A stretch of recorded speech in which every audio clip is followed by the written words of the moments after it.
Our newest feature, the Stock Comparison Table, was just released on the tool page. It provides a convenient way to compare multiple stocks and metrics of your own choice in a single table. It also lets you export the data table to Excel. You will find direct links to the table under the Tools menu. To add a single stock to the table, you can search it at the stock search input box and press enter to add to the table.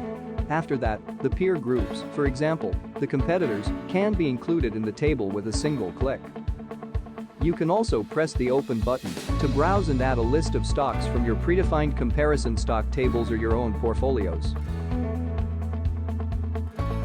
Similarly, metrics can be searched in the metrics search box.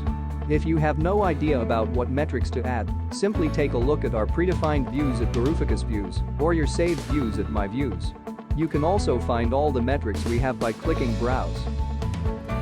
Please remember to save or export your table at the top right corner after using it. It will let you restore your saved work when you come back. If you have any suggestions or encounter any unexpected issues, please click the feedback button at the top right corner.